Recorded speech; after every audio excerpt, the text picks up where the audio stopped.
अध्याय 24 कथाभाग. रामाने शोक आवरला व दत्ताच्या मार्गदर्शनाप्रमाणे पुढची उत्तरक्रिया केली. मग रामाने दत्ताला विचारले की आईबाप कोणत्या गतीला गेले ते सांगावे. तेव्हा दत्ताने त्यांना साक्षात समोर दाखविले. राम त्यांना भेटावे म्हणून धावला, पण ते गुप्त झाले.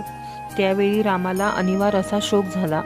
तेव्हा दत्ताने त्याची समजूत घालण्याचा प्रयत्न केला, तरी त्याचा शोक आवरेना. म्हणून रेणुकेचे केवळ मुख भूमीतून वर आले व रामाचा मुका घेतला. ती खून अजूनही माहूर क्षेत्री पाहावयास मिळते.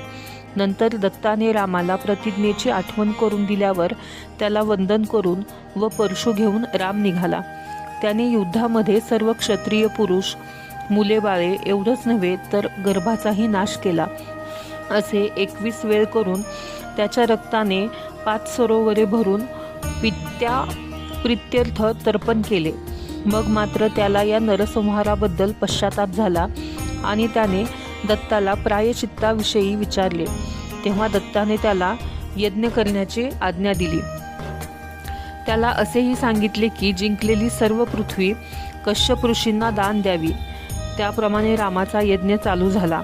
मुख्य आचार्य स्वतः दत्तच असल्याकारणाने न्यून असे कोणतेच नव्हते. अगणित ऋषीमुनी देव यज्ञासाठी उपस्थित होते. शेवटी रामाने कश्यपांची पूजा केली आणि पृथ्वीचे दान केले.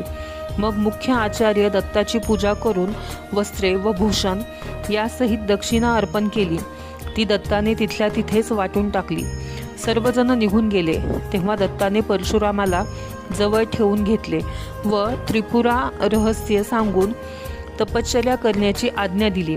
त्याप्रमाणे तो समुद्रकिनारी तपास गेला असता तिथे ब्राह्मणांनी त्याचा निषेध केला की पृथ्वीदान दिली असता पुन्हा तिचा उपभोग कसा घेतो.